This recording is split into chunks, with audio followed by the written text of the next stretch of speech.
Kaufman is Alive. I look at comic books new and old. Today I'm looking at an old comic book, The Savage Dragon, issue number 3. This came out in August of 1993.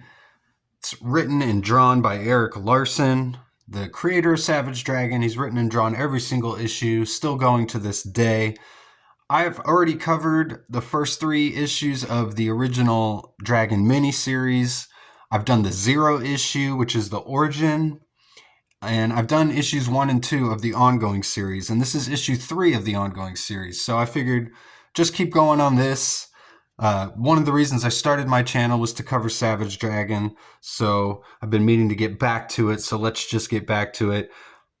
Do go check out my review of issue number 2, because I also cover the Savage Dragon Teenage Mutant Ninja Turtles issue that comes out after that. It's like the part 2 to Savage Dragon issue number 2 that came out from Mirage Studios.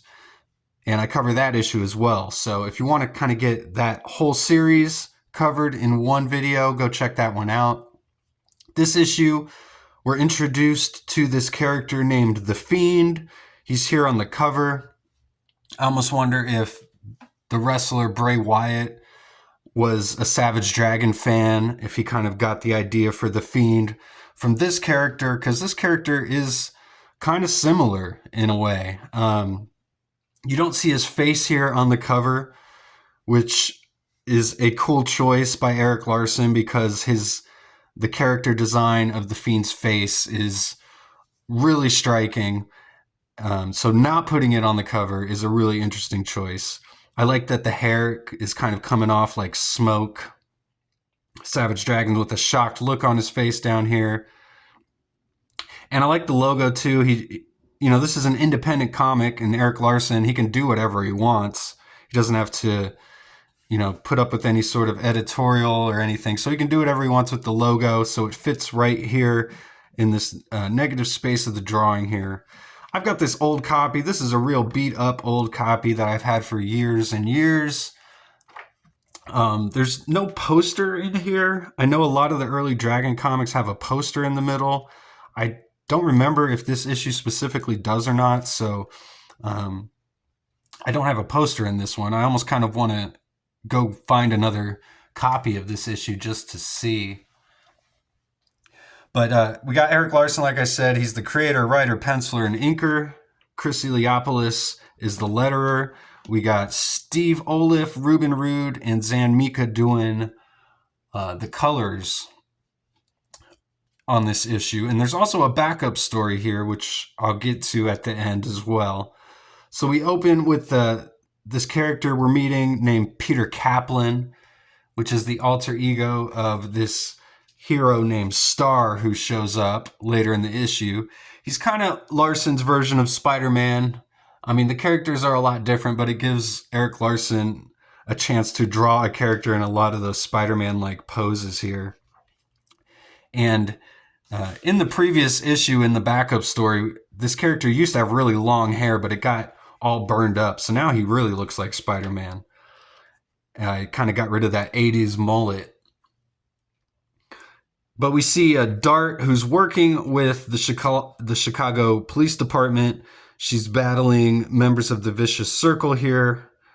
They're attempting a prison break. So we see some great characters here. This is one of the best things about the early Image comics, and specifically Savage Dragon, is just the introduction to all these great new characters. Like we've got Low Blow here, who's this little guy, and Mako, who's like the half man, half shark, who's a classic Dragon character, and of course Dart herself. They're trying to break out, I think this guy's name is Cutthroat, if I'm not mistaken. I might have gotten that wrong. But they're trying to break him and some of these other guys out of prison here. And that's when Star shows up to help Dart out. We get some great lettering here as well. Always awesome sound effects in Savage Dragon. But then suddenly Mighty Man shows up and actually takes out everybody, including Dart and Star, and just flies away with them. And everyone presumed Mighty Man was dead as well. So And you can kind of tell the colors are probably done by someone, different people, compared to like the first page. Some really bright colors here. And then on this specific splash page, there's some darker colors used here. So, and just some great action and sound effects down here at the bottom. And so Mighty Man drops them off and he just flies off. And Dart's telling him that we need to stop all these criminals. And he's just like, I can't do that. Sorry. And I like the transition. There's always really good transitions too between scenes, I feel like, especially in these early Savage Dragon comics. Mighty Man flies off here, and then in the next panel, we've got an airplane, and we're here with Savage Dragon, and he meets up with his partner, Alex. She's constantly flirting with him, and she's immediately like, you're looking good, coming out of your funk. And she says that he's probably right about Frank, calling back to the previous issue, and they think Frank Darling, their lieutenant at the station, is probably compromised, and Dragon says it would certainly explain a lot of things. So then Dragon goes to visit Dart in the hospital here, get some great panel layouts here for the conversation between Dart and Dragon, as usual, kind of a dick, not very sympathetic to the fact that she's in the hospital here. He really doesn't want her help, to be honest. The nurse comes in, and even though she's a minor character here, and you wouldn't know it yet, she actually is the alter ego of Mighty Man. And she tells Dragon that he's causing a bit of a disturbance here in the hospital and he needs to leave. And he says, you just said the magic word.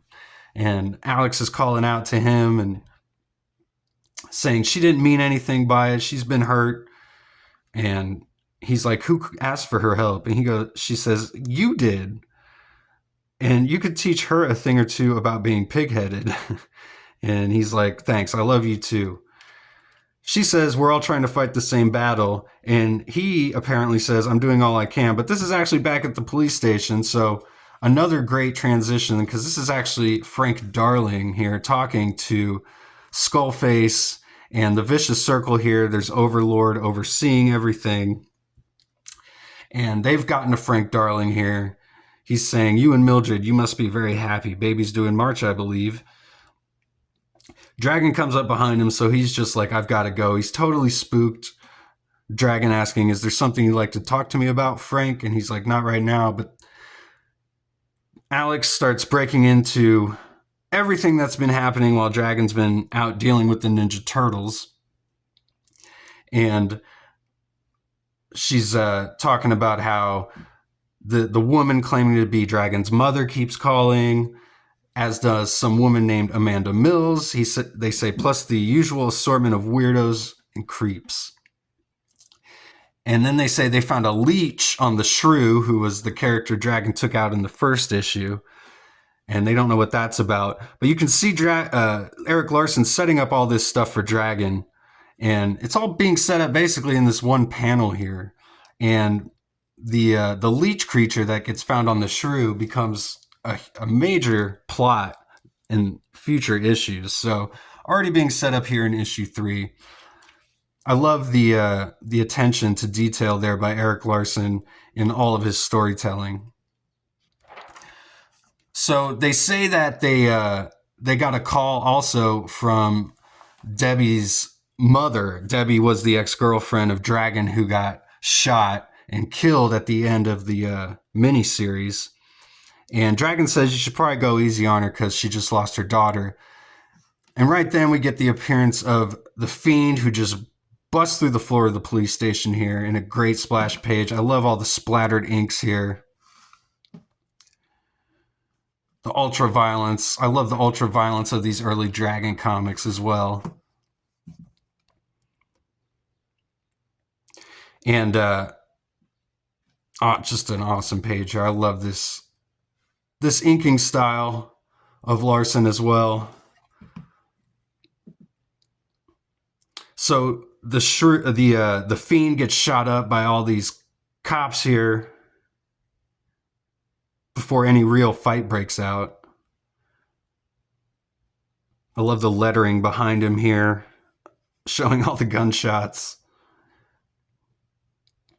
But the Fiend is just like this evil demon. So he leaves this body that he's abducted, and they see that it's Charlie MacArthur from accounting.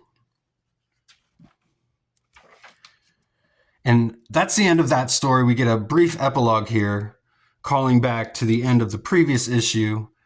We're in DeKalb, Illinois here at this house where they find this dead couple. They've been here a while, and one of the officers looks down in the basement and just has this "oh my God" expression on his face. So that continues into issue 4, which I will get to and cover eventually. We get the Fin Addicts here, the letters, which are always multiple page letters here. Always fun to read. There's questions from some of the readers here. Larsen says, welcome to the 3rd issue. First, let me say, please stop sending in your characters. The contest is over. The winner will be announced in these pages shortly. Just as soon as I can narrow it down to one character. There were a lot of really good ones. You guys are a talented group. And that's, of course, referencing his create a character contest that would culminate, I think that's in issue number 10, where he introduced a created character from one of the readers. So then he says, the Mighty Man backup story in this issue is particularly noteworthy as it introduces the awesome talents of Victor Bridges and Terry Austin to Image Comics. Vic created and drew Phase 1 Phasers years ago in a miniseries for AC Comics. The last issue of that comic featured some of my own early work. He's been pursuing other interests for the last few years, but he's decided to come back to comics in a big way. Vic will be drawing for Freak Force coming your way in December. As I write these words, Vic has started penciling Freak Force number 5. This one will be monthly for sure. Terry Austin is one of the best inkers in the business. He inked all of the most collectible issues of the Uncanny X-Men for Marvel, as well as many other great comics. Terry is my favorite inker by a wide margin, and I'm pleased as punch that I could get him to ink this story for me. Thanks, Terry. That being said, let's dive into the letters that came by the box full. So I'll just read a couple of these little things here. There's just a couple questions. One is, what exactly is Ricochet's power other than bouncing off Dragon's head really fast? And he says, she's very acrobatic, but her basic power is she bounces. Then will Savage Dragon ever cross over with Spawn? And he says, yes, hopefully sooner than later. And that did happen. They crossed over a whole bunch. So we've got the backup story here from, again, it's Victor Bridges and Terry Austin. And we're just being introduced to Mighty Man here, who we thought was dead, but he's kind of having a meeting with his friend here, who is actually pretty attracted to their new look. And like I was saying, the alter ego of Mighty Man is actually the nurse, Sam, that we saw earlier. So this is her friend Phyllis. I think they're like roommates, but she's just trying to get it on with Mighty Man this whole issue here. And he is having none of it. And he says, it just feels so wrong. I can't help feeling that I was chosen to receive these powers for a reason. I should try and help people or something. It's all so confusing, but I've got to find a way to make a difference because I can. You understand, don't you? Yeah, I see your point. She's not very happy about it. She's still, if you're ever in the mood to experiment. So just a funny little backup story introducing us to what's really going on with Mighty Man here. So, and then we get some ads for some other Image comics coming out around that time. I've got a big rip in this page here. Like I said, this is an old copy, but pretty awesome issue. I love the artwork in here.